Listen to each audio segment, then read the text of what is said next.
Hello, good evening. It is a nice Wednesday evening, and here we are with another episode of Intrapreneurship leading to entrepreneurship and innovation. And what a stellar panel today! The audience is in for a visual, oral, and all kinds of treat in terms of learning, leveraging, and all kinds of knowledge. Quickly, to put things in perspective, this is a dialogue and a conversation. So please let those questions and comments keep coming in into the live section of this LinkedIn Local India Live, LinkedIn Local India Online, Entrepreneurship to Entrepreneurship and Innovation. With that, let me pull the panel and my co-hosts into the stream. So let's one by one get in my friend and co-host Vivek Chadha, my friend and co-host Colonel Amit Verma. And let's start with the panel. We have Sruthi Kannan, and then we have Nidhiya Raj.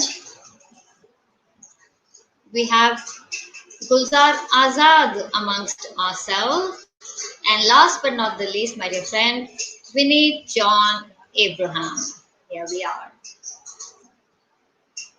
Hello, good evening. How are we all today? I hope everything is well. Lots of work from home, and it is 7 o'clock in the evening, which means it is time to do something different. So here we are trying to add value to the ecosystem and everybody else around us. And what a way than talking about entrepreneurship, and innovation. With that, it is all guns blazing. Everything is a go. And with that, this is Preeti Chaudhary saying a very warm welcome and a good evening to everybody tuned in today. With me is our friend Vivek Chadha and Colonel Amit Verma retired. The three of us will start this evening. And without further ado, it is over to Vivek to get the ball rolling and get everything started. Vivek, thank you. Thank you, Preeti. Good evening, ladies and gentlemen. A very warm welcome to all of you today. It gives me immense pleasure to announce the next LinkedIn Local India Online. The theme for today is Entrepreneurship to Entrepreneurship and Innovation. My name is Vivek Chadha, and I, along with Preeti Chaudhary and Colonel Amit Verma, will be your host for today. We have a stellar panel lineup today, and I'm very happy to introduce them. We have with us Sruthi Kannan, head of Cisco LaunchPad, Nidhiya V. Raj, head of startup and VC ecosystem, South Asia at NVIDIA. We have Gulzar Azad, country head connectivity for Google India. And we have with us Vineeth John Abraham, head of innovation at Dell EMC. And I'm very excited to see this panel. I heartily welcome all our panelists, and I thank you for investing your time to join us today. I also thank our audience for coming and participating in today's LinkedIn Local India Online, and hope that you derive immense value from the same. We have a lot of interest for today's event, and I'm so excited for the buzz. Please keep your questions ready and put them in the chat box that you see at the bottom of your screens. So without much further ado, I request Preeti to introduce LinkedIn Local to all of us. Thank you. Thank you, Vivek. And once again, thank you very much, my dear friends on the panel, for being here today. Thank you to the audience for tuning in. There are all kinds of people that have tuned in today. We have veteran folks, we have students, we have C-suite, friends from different companies that I would not like to pinpoint and name at this point, but suffice to say there's a lot of peer learning happening today. And there are some industry folks from the HR and tech industry as well. So a very warm and hearty welcome to you all, my dears. If you are not there, we are definitely not going to be sitting here and talking to basically no one. So with that, let me quickly put things into perspective. What is LinkedIn Local India? LinkedIn Local is a LinkedIn property. It is an online to offline community meetup concept wherein members who are connected to each other or not yet connected to each other meet up, connect, communicate, and collaborate. And thereby, something beautiful comes out of these kind of collaborations. We humans are social in nature.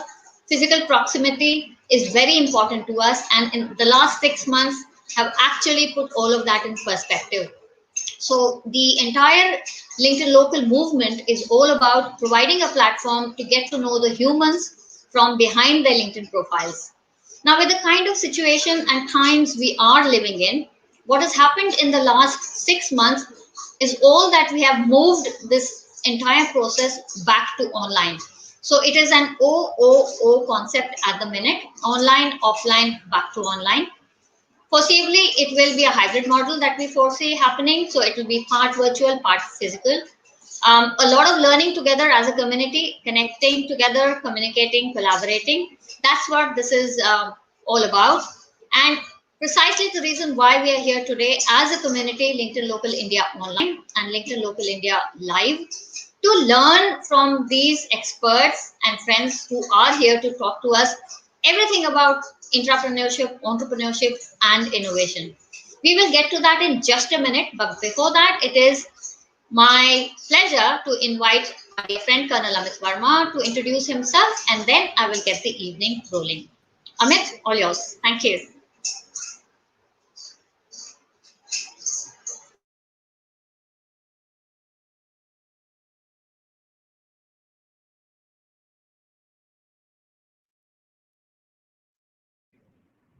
Amit, you're Hi. not Audible audible. now? Yeah.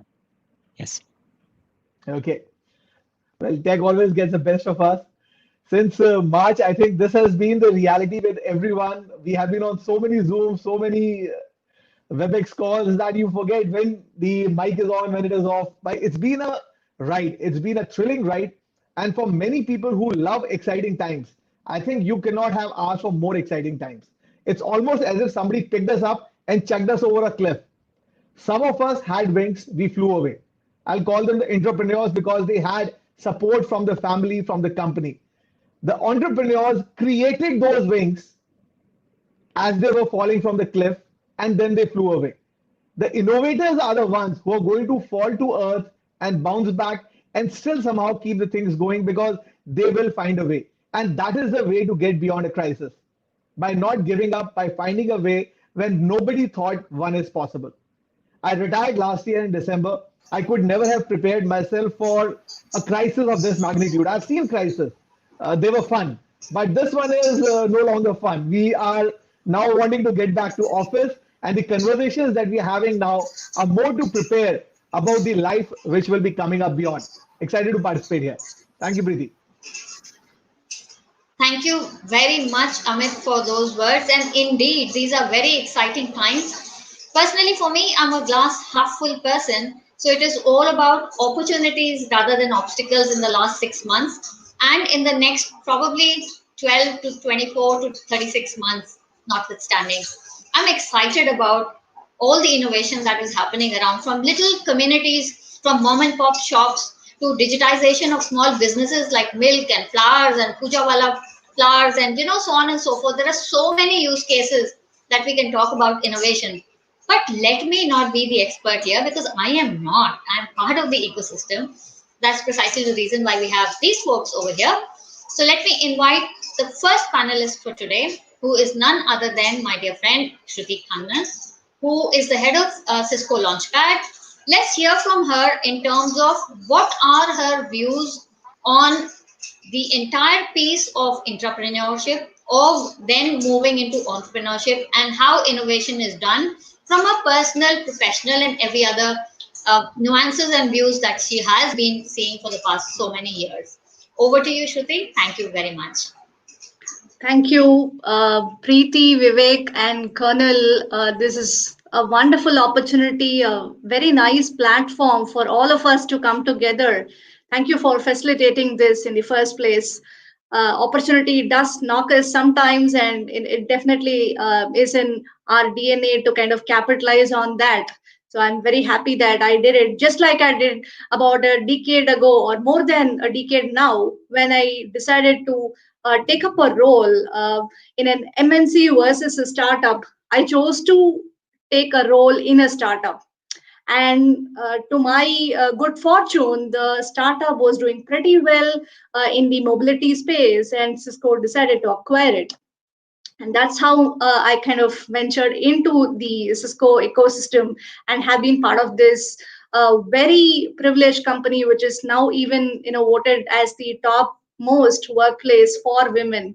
So I personally take pride in being part of the Cisco ecosystem today. All the way from being a startup um, early employee all the way to now a person who is actually leading the startup ecosystem for Cisco. This has been a very steep learning curve.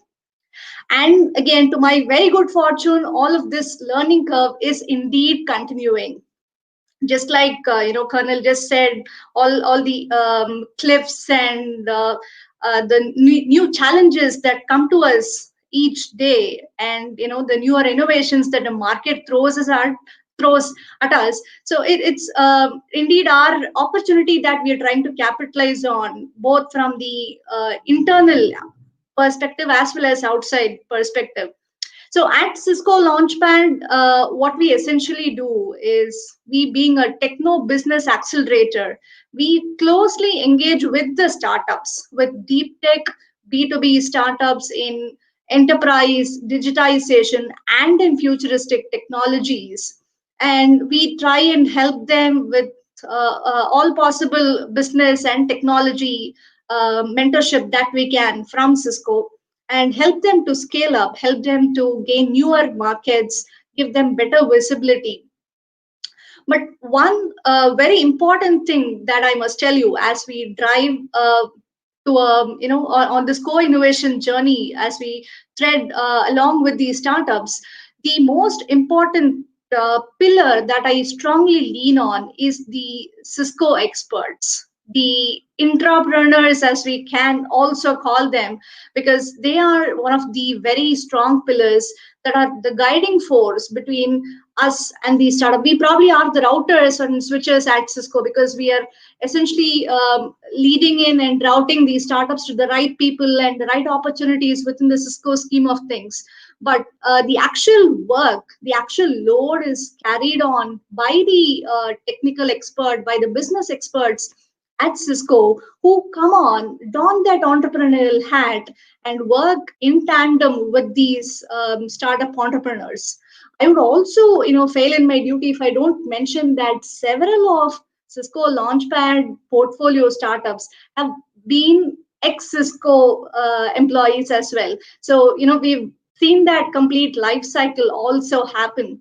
Very, very glad and privileged to be part of this life cycle of entrepreneurship, and innovation, and being at the epicenter of it all, seeing the intersection point, and connecting the right dots. As I always say, it is for me not just about networking as a technology at Cisco. It is the networking of people, the connectivity of the people. That's what is the biggest strength that I rely on. Okay, thank you very much for those insights, Shruti. Very exciting times, like you say, indeed. Technology is at a threshold wherein it can make a lot of things, and we are seeing use cases wherein everything is taken like a full 180, not even 180, I would say 360 degrees turn, wherein, like I was quoting before, our milkman, our newspaper fellows, stuff like paying online. Who would have thought a pan wala, a cigarette wala, is going to take money by scanning a QR code? So it is exciting times, as you say rightly. And with that, I'm very happy to bring in our next panelist and our next dear speaker, and that happens to be my dear friend Vineeth, aka Vijay. Vijay, the stage is all yours. Your thoughts and your views and your ideas, please go for it. Thank you, Preeti. So let me start from where Sruthi actually stopped on the connecting part. So, I always love a quote. If you really look at history, also innovation really doesn't come from giving people incentives, but actually it comes from creating environments where the ideas can connect. Thank you, Preeti. Thank you, Vivek and Colonel Amit, for having this connected platform. First of all, for all of us to connect. So, talking about me and my journey through innovation, innovation is always critical when it comes to a definition itself. So, what is actually innovation? If I am asking it to a product developer or a startup ecosystem, the answer will be too much different from how it is derived from a customer support engineer. So that's where, my challenge always lies. And Dell being a big company with multiple teams coming together, about 25,000 employees in India, it's a challenge for us to define innovation which can be meaningful for each of these sections. Every innovation, when it is in a disruption stage, it is a novel idea. But when it comes to a product, it is falling into an incremental innovation. All of our engineers fall into that category. So how can we create an ecosystem where people can come together, connect, collaborate, learn something? So in Dell, what I'm trying to do is we have a 3I framework which talks about inspiring them about the cutting edge technologies, how they can be part of the evolving journey. Then we make them ideate into a phase during hackathons and multiple other forms, come up with patents and other things along with that. And on the last stage, on the implementation, we make sure that is impactful for the company, the business, and for the external ecosystem. So when I say the ecosystem, it can be the DNI community, it can be the CSR angle towards it. So that's where, for Dell, innovation as a core culture starts from intrapreneurship and then entrepreneurship, and then finally resulting into the innovation. So we have flagship programs which really force people to think out of box and give a crowdsourcing platform to develop that and talk to startup ecosystem and the academia also. So that's where, the definition of innovation is evolving every year, every month, every day for Dell. So looking forward and waiting for hearing more questions and then debates on this topic. Thank you. Thank you for those very clear and concise thoughts on the topic today. It's extremely heartening to know how innovation and the sense of entrepreneurship is being taken to the grassroots levels, to right down to where it all matters, and empowering people to be able to be creators, innovators, entrepreneurs within the organization, entrepreneurs, and so on and so forth. So thank you very much for that, Vijay. With this, I move on to our next speaker. And Nidhiya, it is all yours in terms of you are deeply entrenched into the VP and startup ecosystem in Southeast Asia, especially in the media space. And you have had a dabble with entrepreneurship yourself based on that conversation that you and I have had before. And I would like our audience also to understand your perspective on the topic today. And please tell them a little bit about what you told me as well, because that was really enlightening and it was great to hear that. So over to you. Thank you very much. Absolutely. And many thanks for Preeti, Vivek, and Amit to put together this wonderful panel discussion. And we do have really great friends in the ecosystem, which is also speaking about how entrepreneurship have been for them, or an entrepreneurship experiences have been affecting them and all those stuff. So what I want to focus on is from an NVIDIA angle, how do we apply the entrepreneurship angle to create products and specifically on opportunities, and like how to target on them and take it forward from there actually. So with respect to a company like NVIDIA, which functions pretty much like a startup, which is something I really enjoy a lot, is predominantly because of the quadrant approach that we take. What we do at NVIDIA is that we do have 4 quadrants of innovation. The first set of innovation, what we call it as the maker community or the innovator community or the research community, where they try to tinker around and figure out if one particular research paper or a product can be made into a larger company or something like that. That's the first quadrant that we touch upon. The second quadrant is with respect to the government and the research institutions, which is more serious about what the product that they want to impact upon. And the third quadrant is the startup community, which is doing a marvelous job. As you know, we have been working with quite a lot of startups. Just in India, we work with around 455 startups actually. The same goes in across the globe. Around 6,000 plus startups have been part of the NVIDIA Inception program. So we target upon the third quadrant, which is like on the ground, trying to solve each and every problems which are on the ground. And last but not the least, we have the partner ecosystem, which is like including the Googles and the Ciscos and the Dells of the world, who is our partner by default. And we try to figure out how to fit into a model which is favorable to everybody. So that's how we approach a problem at NVIDIA. And most importantly, we have a principle of low-hanging fruits, actually. So what it means is that how do you optimize your resources, time, as well as the bandwidth of everyone, and put together a product together. So one of the classic example I wanted to kind of feature upon is the NVIDIA Clara Guardian, which we released during the time of pandemic.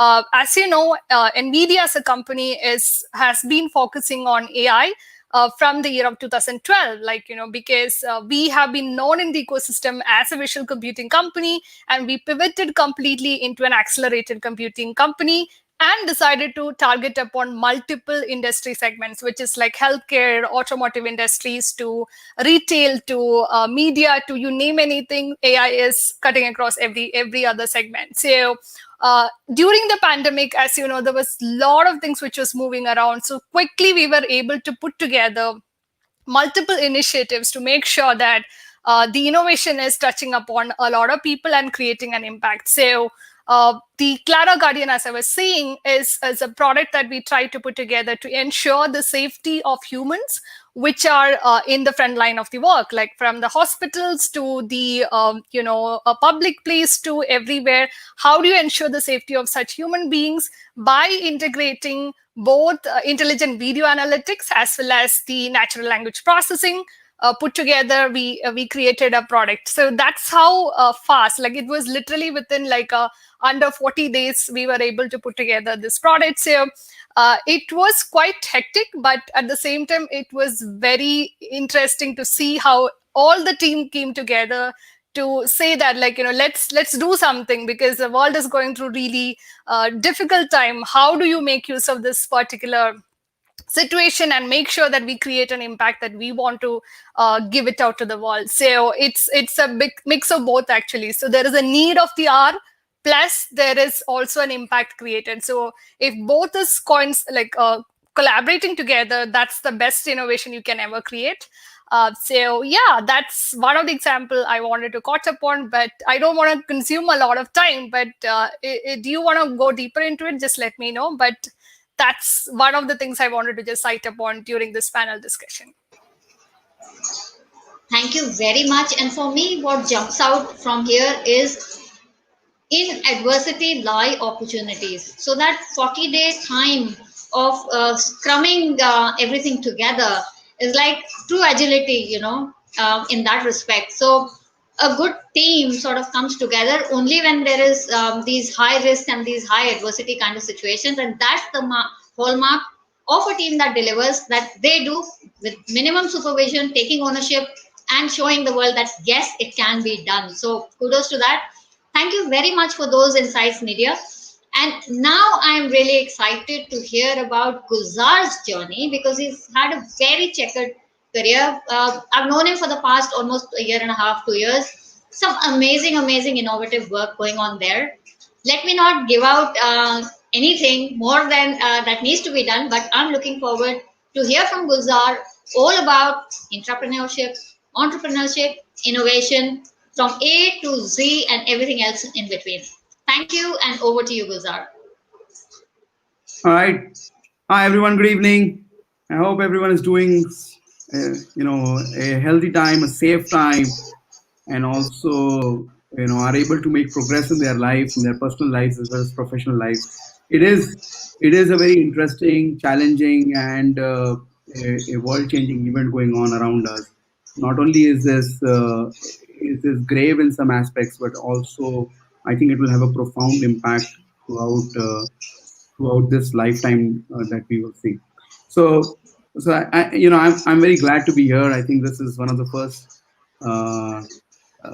few experiences that I'm having where I'm speaking out with everyone out there. So very, very glad, very happy to be here. Thanks, Preeti. Thanks, Vivek. Thanks, Kannan, Amit. And thanks to the panelists. I'm excited to be among all of you, Vineeth, Sruthi, and Nidhiya, right? So thank you very much.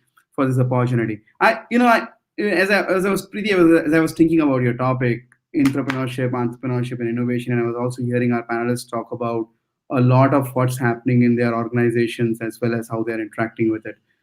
One aspect that comes out is you could almost think of all of these as one, and then you could collapse that when you start thinking about inwards, not outwards. They all come down to one unit, which is the individual. Because if you want to foster innovation, if you want entrepreneurship to grow or entrepreneurship to grow, no matter where it is, whether you are doing it in a large organization or you are doing it outside by your own, I think that it depends on how inspired are you to go, to what lengths you will go to do it. But it all comes down to an individual journey and how that starts, right? And with that spirit in mind, very, very innovative companies throughout the history of technology, especially, and innovation, they've had this special place for personal projects, for innovation to be fostered, to be inculcated as a culture thing. It all comes down to culture. How do you create a culture of it? And so 1948, 3M had this culture of 15%. You had to dedicate 15% of your time as an engineer to create interesting projects. You could do personal projects. And that cultural thing then carried on to, Google, which in 99 2000, after it started growing, they created a culture of 20% time. And 20% would mean that you could take your paid time to do your personal projects, and they might not be related to what you do on a daily basis, or they might not even be related to what your company does. So that's how Gmail was created. That's how, and then I guess most of us have used Gmail or use Gmail. And that's how AdSense was created, which makes billions of dollars today for Google. That's how Google News was created, which some of us like to watch every day. So these are brilliant innovations, and when they were created, they had nothing to do with what the company did at that point of time. Like, that was a search company, it was never an email company. But then Gmail, somebody thought, I wanted to create the next email, even though there were like plethora of emails out there, and they did it out of their 20%. So it starts with an individual journey, and then caravan builds up. I wanted to, today with your audience, share a framework towards that. I believe that if you wanted to do that, it doesn't necessarily take you to be a born genius, or it doesn't necessarily take you to be Steve Jobs to do it. You could do it in your daily lives. The amount of impact you have or not, and how much you have, is all that comes later. What's that framework? So can you pull up my screen that I shared, and I just quickly will show that framework. Sure. All right. You might want to toggle it. You might want to, yeah, it's right Yeah, you here. can see it, There right? you go. Okay. So this is the framework, and then I want to quickly mention that how I followed that framework through at least the last 4 or 5 years of what I did at Google. So, and this is inspired by the Japanese concept and philosophy of Ikigai. I think it's about being purpose-led. So if you see the outermost, what the world needs, it's about finding the problems to solve. It all starts with that. It doesn't start with you. It starts with understanding what problems are there to solve. And as I said, this sphere might extend beyond your company. It might extend beyond your capabilities and the world that you know of. But if you understand everything that's around you, and if you can pick up problems that you can associate yourself with, and you can finally define them, and you can really, really talk very well about them, then you go to the next stage and you do self-realization, which is, what are you good at? Right? What are you good at? Okay, there are a bunch of problems that you really can associate and understand, and can understand the nuances of it. But then you decide, you filter it down with your self-realization, your capability set. And then out of that, you would discover eventually, if you are at it and if you are very passionate about it, what is it that you would love to do, which is, what are you passionate about, right? How do you apply your passion to this? So what the world needs, what are you good at, self-realization, passion, and then ultimately, you bring in practicality to it. Okay, now how do I take it out in the world so that I get incentives, so that whatever you do is sustainable? Because ultimately, you don't want to do it without economic and or moral or other kind of sustainabilities that would require for it to have longevity. And so, and at that point, you get impact. And big or small, but this is how you can drive impact and you can lead a very purposeful life. A very quick example from my journey is what happened in railways Wi-Fi. And you can, I guess you can switch the screen off now. I did a project with Google and the government together. That was about access. When access or connectivity initiatives didn't exist in Google. There was no such vertical. There was no such precedence of Google having worked with the government very closely. We had to really think out of the box. The problem was not access. The problem was how do you accelerate Google and how do you accelerate the internet ecosystem. And ultimately, I worked very closely with the government in defining a railways Wi-Fi project that went to 400 cities, that became one of the largest public Wi-Fi projects in the world. But really, this started with this framework. What did the world need? There was in 2011 and 12, there was a burgeoning startup ecosystem. But what really India needed was connectivity, massive connectivity. Even though there was 4G spectrum sold in 2010, but it wasn't impactful until like 2016. So in 2012, we were sitting at Google and we were like thinking, okay, what are the real problems to solve? And connectivity was the foremost problem to solve. But then then the question was, what are we good at? Are we good being an operator? Are we good being an ISP? Should we hold a license? Should we invest? Should we be like Reliance and buy like billions of dollars of spectrum? And we said, no, we are not good at that. We are good at changing user experiences. So that's why we chose public Wi-Fi, because we wanted to go out and tell people what does the fast Wi-Fi, fast internet experience do for you. And then I applied that framework to thinking, what am I passionate about? Am I really passionate to solve this problem for a very long term? And that's how I arrived at this project. Obviously the incentives came along, the rewards came along, both personally for myself and the company at large. Policy doors opened up. The ecosystem grew very vastly. In parallel, 4G ecosystem also blossomed up. And you had internet and you had broadband internet all around. And thus Google's existence and the internet's existence in India by way of users and revenue grew 10x in just about 5 years' time. And that's sort of massive impact that we created, right? And I think you can apply that framework to everything you do. And I hope that people in the audience could think about deeply about this and lead a more purposeful life. Very, very inspiring. And we all know it is all the 4 companies, in fact, and personal favorite, forever early adopters of Gmail. I'm talking about myself, and anything that new would come out, just dive deep and learn to swim when you sort of jump into it. So absolutely, all the 4 representative people that are sitting here, stellar companies, stellar innovation all around, couldn't have asked for a better circle of friends to be here talking to us on this wonderful evening, helping us learn and leverage so much. So thank you so much, all of you, for that. The evening has just started. You have laid out your views. The audience have had a lot to chew on. Now the gray cells will start ticking and the questions have already started coming in. So it is time we moved on to the interactive session of this discussion, because hey, a dialogue is all about two-way communication, right? It's not just we sitting here and giving out all the gyan. We have to learn ourselves from the audience, because when they ask questions, when we think is how we imbibe. So with that, I invite my dear friend VC, as in Vivek Chadha, to start the proceedings of section 2 of this dialogue, meaning the live questions. And Vivek, all yours, and here is the question. Thank you, Preeti. A lot of questions coming in. I'll have to club a few questions and then direct them. So one question you on the screen is from Captain Charanjit Lehel. What could be 3 critical qualities for being a successful entrepreneur? That's what he means. There is another question that I'm going to combine with this so that we get a comprehensive answer. It is from Ashish Gupta. And this question is for Gulzar and Sruthi. The perceived risk of entrepreneurs is very less compared to entrepreneurs. How can entrepreneurs adapt and change their mindset to increase their risk-taking appetite to the same as entrepreneurs? So taking both these questions, Gulzar and Shruti, please. Anyone, Shruti, you may start, please.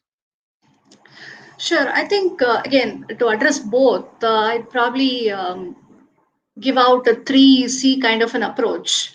The first one is to kind of communicate and connect with the right kind of people. Because be it entrepreneurship or entrepreneurship, we need to ensure that we are in the right, we are amidst the right set of people with the right kind of mind share. The second one is getting better clarity on the goals and the vision. Again, coming back to the mind share and communication, but it's all about aligning on the clarity and getting much more deeper and much more sharper into what we intend to do. And the third one, which is most important, is consistency in engaging. It's not like say, hey, I do this today and I just go do something else tomorrow. Be it an entrepreneur or an intrapreneur, what is very important is that consistency. Because again, be it an entrepreneur or an entrepreneur, we're all on the critical path, and the consistency of engagement really defines whether this critical path is meaningful enough to pursue further for the enterprise here, or for an entrepreneur, for a VC to invest in, or the customers to come after and buy the products. So that would be my 3C approach. I don't really think an entrepreneur is better position compared to an entrepreneur. There are pros and cons in both. The entrepreneur probably doesn't have too much of those freedom that an entrepreneur will have, and entrepreneur, of course, will have the risks of not having a cushion to back up on and things like that. But I let Gulzar add more to that. Thank you, Shruti. Hey, hi. Hey, thanks, Shruti. I think well said. I think and you've covered the question very well. I'll quickly add that to the question on what's the successful, what does it take to be successful as an entrepreneur. There's an aspect of, and that's where the risk also comes in. There's an aspect of in corporate world, in large organizations or in public sector, etc. When you're not an entrepreneur, but you're trying to change organizations, or you're trying to bring ideas within organizations. Perseverance is the only thing that stands out, and that is a very hard thing in corporate world.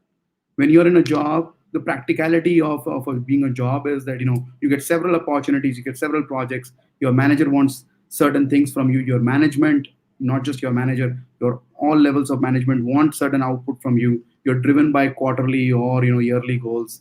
Even if you're an engineer, if you're not in sales also. And I think it's very hard to persevere for an idea that you might have had, and that you can't do alone, frankly, practically not. And that's why not all organizations are very innovative. You need a culture to exist there, a culture that can foster you. But you do have that culture. Even then, within that culture, I can tell you from my personal experience in Google, it's a very hard thing to persevere for very impactful ideas. You can do some projects, etc., and you can be innovative by creating features and by extending what your management wants to do. But if you want to go against the wave, if you want to go completely go change out the world, that's a very hard aspect being inside an organization.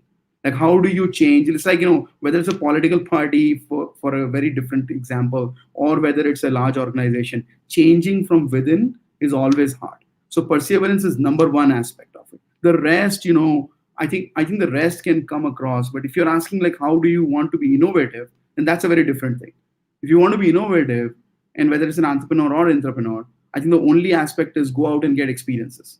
Like most people, it's not about smartness, it's not about networks, it's not about the people you meet. I think all those things are check boxes. You can get them done. You meet one person and then they can introduce you to 100 nice people, and then that's you're well done. What you cannot beat and what nobody can bring to your table is experiences, like experiences which go beyond what you do on a daily basis or a weekly or a yearly basis. Like how many of us can say, I did an experience which I don't require to do, my company doesn't require to do, my job doesn't need me to do, and I haven't done it ever before. Like and I do it on a 6 monthly basis. I like go and do this something that crazy or something that very different. I think, and that marks people out. Those two aspects marks really people out. I think the rest can just happen. Thank you, Gulzar. Amazing points there. Thank you, Shruti, again. And I'm taking those 3 C's. And Gulzar sharing. Thank you for sharing that. We have a lot of questions now has started to come in. I'm going to read a comment from Captain Charanjit. He says, "Greedy wish, can we have another session? Some awesome panel." So very happy to see and hear that. So I'll move on to the next question. This question is for Vineeth and Nidhiya, both. The question is from Sharmila Ghosh. She's asking, as an employee, to accelerate my career growth, what are the changes I should make in my approach to be given more entrepreneurship opportunities within my organization? I think this is a very valid question, and this is one path people see to accelerate, in their careers. So anyone, Vidya, you may start.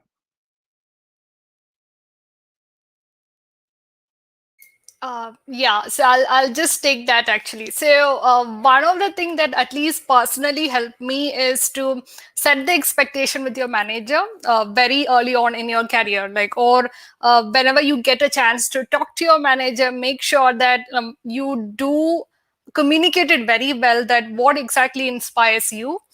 If you are a person who is a hustler, like I hustle a lot, like, which is not, I do things which is not in my job description. I do things which are not even related to my KPI, but it really helps me because I enjoy doing that. So if you are looking forward to have such kind of experiences within your company, the best thing is to make sure that you communicate that to your manager, immediate manager, as well as your team first, so that they know about the situation. So once they are understanding that this is your personality and this is what you want to grow within the company, the first hindrance will be over. The second part is that many a times when you do things which is out of your KPI, you might not have the resources at hand, like, because not all the companies are large size organization.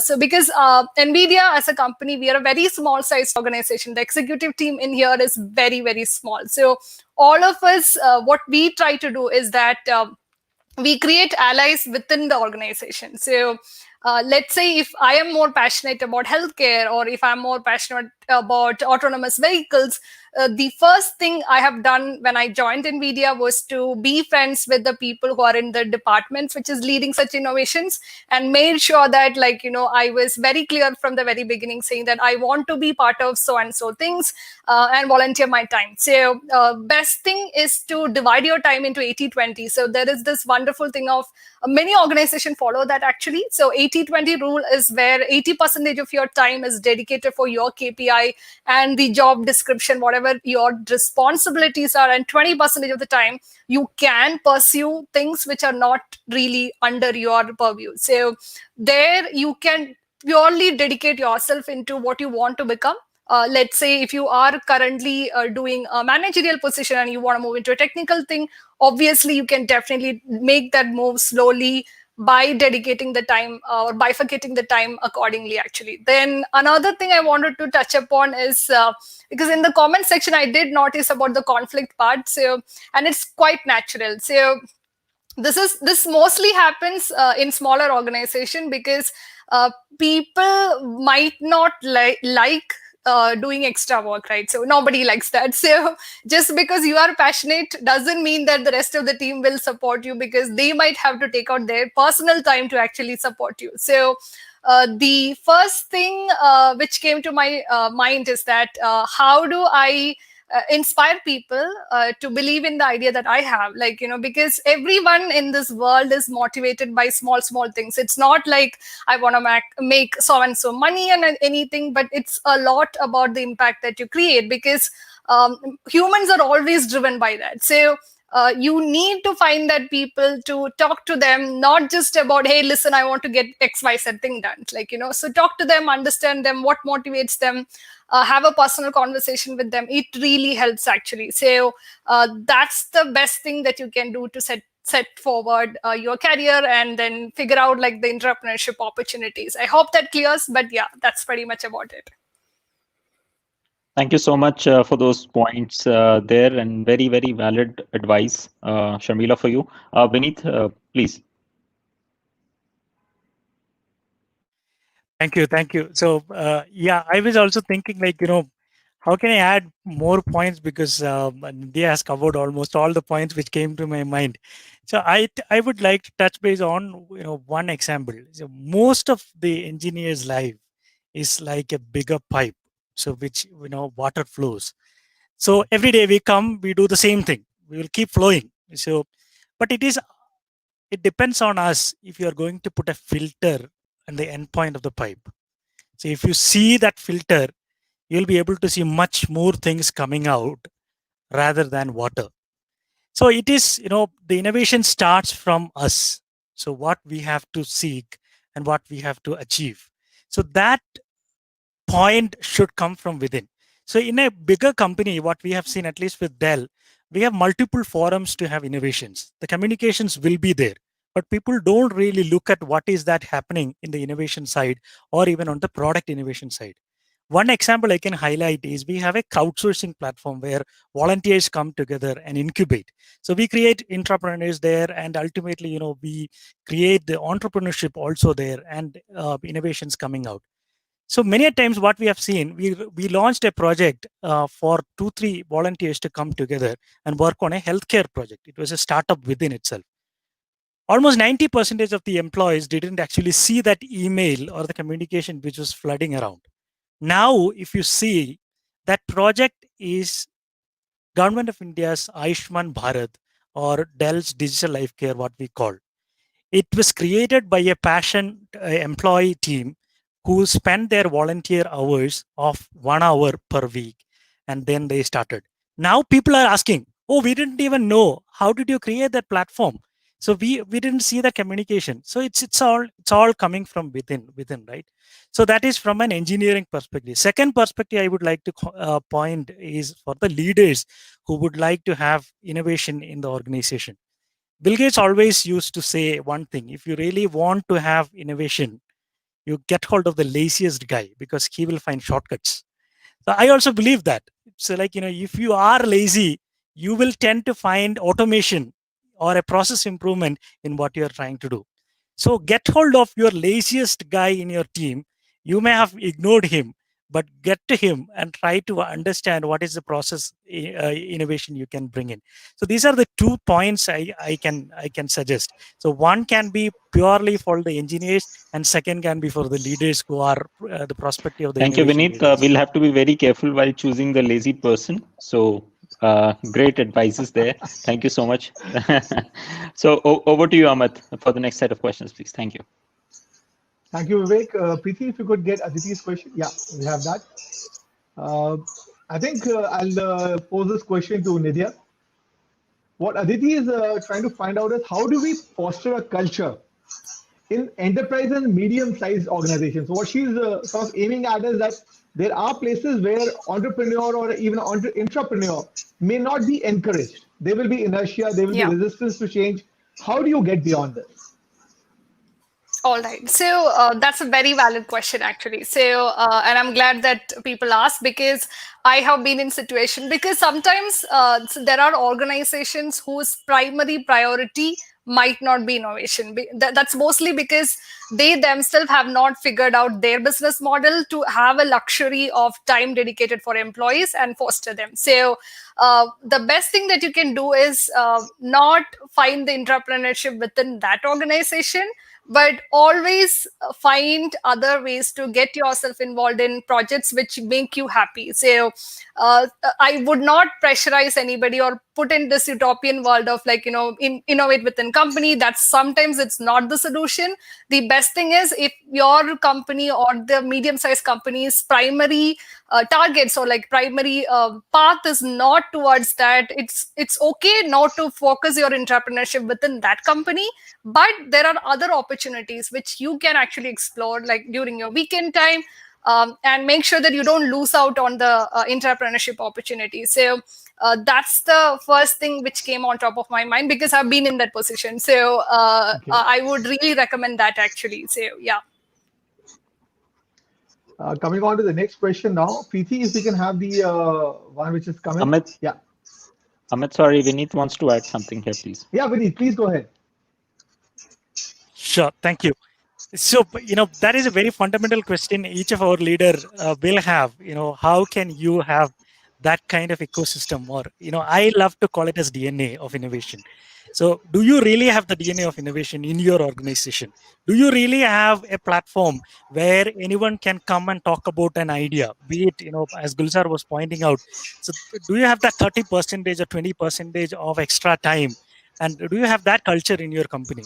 So we do have something called as arena where people can just walk in, have a cup of coffee with the top patent holders, and discuss their ideas. So keeping an idea funnel is always required in any organization, and keeping it consistent. So that's where you can build that DNA and the culture within any organization. Is what I also believe. Thank you for that. Preeti, can we have Celia's question now? I would pose this question to Gulzar. Celia is asking us, how has COVID disrupted your existing revenue and business model? Have you come up with innovative ways of reorienting your goals for 2021?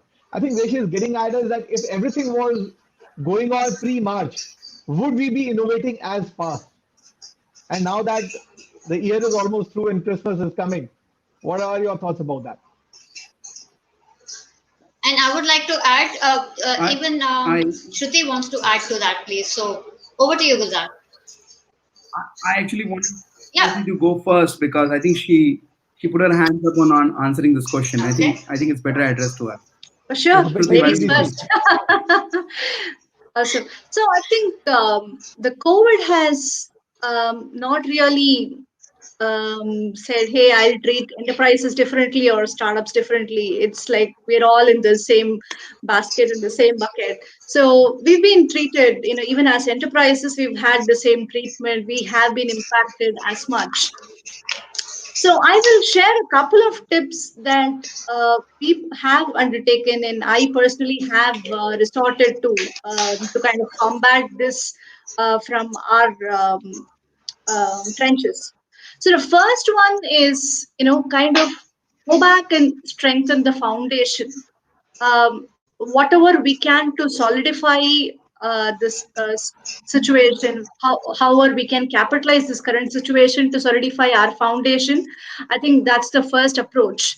And if I can just add on to that, it is the time for us to go back to the drawing board, to use this as a review and a reflection time, so that we can pivot wherever needed and seize the newer opportunities that are coming in, because there are not too many, but the ones that are coming in are pretty good. And choosing those right eggs and playing them in the right way is proving to be very fruitful. The third one, I would say, or rather, this is the foremost, is going with a digital first approach. Now, almost the whole world, all our interactions have been restricted to these, 2x4s, or how much ever screens we have, size screens we have on our laptops. It is only that much of interactions we have today. It's just that we have as a stage to play on. And with this kind of a stage, what best we can do is kind of thought process we're all getting back to. And to address this, at Cisco LaunchPad, we've tapped into some of the newer technology areas, and we decided to create a virtual reality platform for these startups. And this is called Kalki, truly, platform for tomorrow, where virtual reality is being used as a medium for demonstrating startup solutions and to enable them to do virtual selling in the absence of being able to do physical visits to customers or physical demonstration. The fourth one I wanted to say is, at the end of the day, it's just not about creating unicorns and the biggies. The big valuation, big numbers are all fascinating, but at the end of the day, are we able to create value? Just like Nidhiya was saying, if we are able to create, if we are able to touch the lives of people using technology as a vehicle, I think that is the most fulfilling thing for me personally. And the last one I wanted to share is that empathy first approach. We are all dealing through this pandemic, and everybody is impacted in a different way. So go in with a lot of empathy, be it our own colleagues, vendors, suppliers, partners.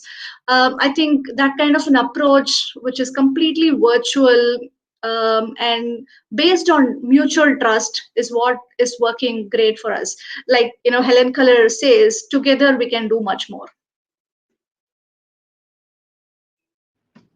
Thank you for that, Gulzar. Gulzar? Yeah. So I think if I understand, the essence of the question was, how is the COVID impacted our business models and revenue, etc. We are not in a period where I can comment on anything to do with revenue, but I'll tell you. Look, it seems like we are all in the same boat, but I can tell you that we are not. Nobody is in the same boat. Not even the people in this panel. We are all very differently impacted by COVID, from individuals to organizations. And I think it's in that way, look, this is a very serious situation for many of people. And businesses have shut down, people's business have halved, or revenues have gone out. And in that way, Google, being an organization which deals with partners from all sectors of life and customers from all over the world, we are impacted because our partners and customers are impacted, and this is in that way this is very serious. And obviously our users are impacted, and that's even greater, and of utmost priority.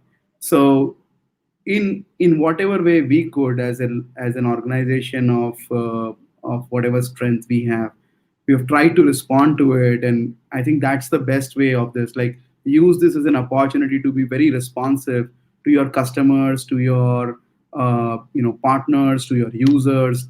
And we have gone through the way of grants, we have gone the way of organizing data around it, because obviously decision makers need to know what's happening in COVID. And so there are dashboards being created, there are hundreds of millions of dollars being pumped, and frankly that's not enough. More needs to be done. But wherever technology intervention can be done, that's being done. Our business model, we are being very conscious of our business impact, in the sense that everybody is going online. So obviously, there is a shot in the arm for online businesses all over the world.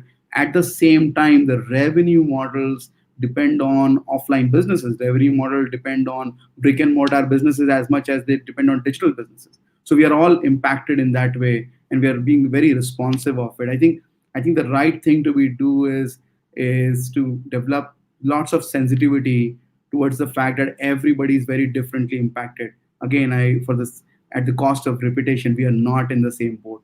We are not similarly impacted, not even individuals. So we being very conscious and aware of it is the right thing to do.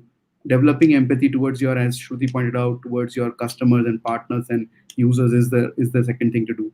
And the third thing to do is grow the opportunities that are available, right? I mean, there are companies like video conferencing companies. The one that we are using, I think, is a startup I believe in Silicon Valley, and I think a quick comment is they seem to be doing a good job of it. Nobody's bandwidth has impacted the conference today. So I think that's a great example of people using the opportunity and growing. Thank you for that, Gulzar.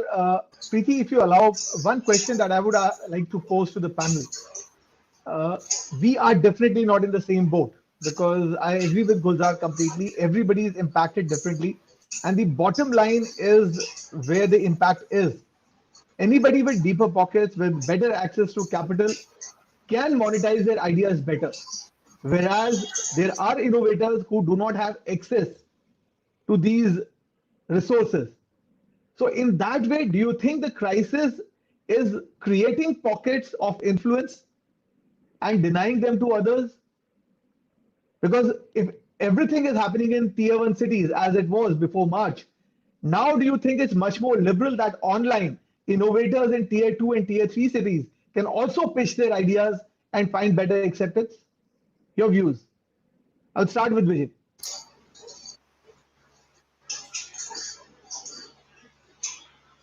Yeah. So that's a very interesting question. So if you see now, most of the employees have started working from home, and not only really from the tier 1 cities, right? So they might have gone to their hometown, and they may be facing the same internet connectivity issues, phone issues, network issues everywhere. So I was just thinking, the whole COVID situation came back, and the schools started streaming online in the villages. Especially, I'm coming from a very Kerala and a very remote village, and there most of the time we have seen if it rains, you will not have the network available, and you will not have the phone available. One tree will fall on the phone line, and it'll just go off. So they have started. The small companies have started instructions on through the cable network. So the people who don't even have a mobile phone, they started looking into the TV and listen to their teacher. Many times the radio system is being used. So we have seen that kind of innovations are happening not only from the tier 1 or tier 2, but from the villages also. So I always believe that the opportunities lies there. It is just that we just have to identify. Now, at least in this situation, we can see that it is evolving. That's my stand on this. Thank you. Okay. Back to you, Preeti, if other panelists would like to pitch in. So what Vineeth said and Gulzar and Sruthi said is absolutely right, because all of us are in a different situation altogether, and we should acknowledge that we are in a much privileged situation. So like Colonel Amit was mentioning, there are a set of people who don't have access to it. So the first thing we can do, as a people who are more responsible in the society, is to if there is a possibility to support grassroots level innovation, we should absolutely do it, either from an organizational level or from a personal level, because I also run 2 NGOs in the parallel actually. So one of the things we made sure is that to give access to as much as people, to the technology to as much as people as possible, because we can't let people suffer when we have the capability to support. So just even if it is the slightest thing we can do, we should absolutely do that, from a personal level as well. And from an innovation perspective, there has been, what Vineeth said is absolutely right, because even I also come from Kerala, in a very village area. So I could not go back to home because I was sure if I go back, I won't be able to work from anywhere. So the first thing I was trying to figure out is, because my family is also there, so I don't want to cut off from my family. So there is a lot of things all of us had to do just to make sure that there is we are able to talk to each other, right? So I think the need of the hour will always make us to be innovative.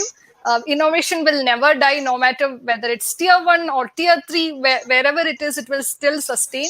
But from a commercialization perspective, yes, it is true that it is the people with the big pocket is what is surviving the economy, unfortunately or fortunately. So maybe we need a better frameworks which can support grassroots level innovation in a much better way. So that's what I feel personally.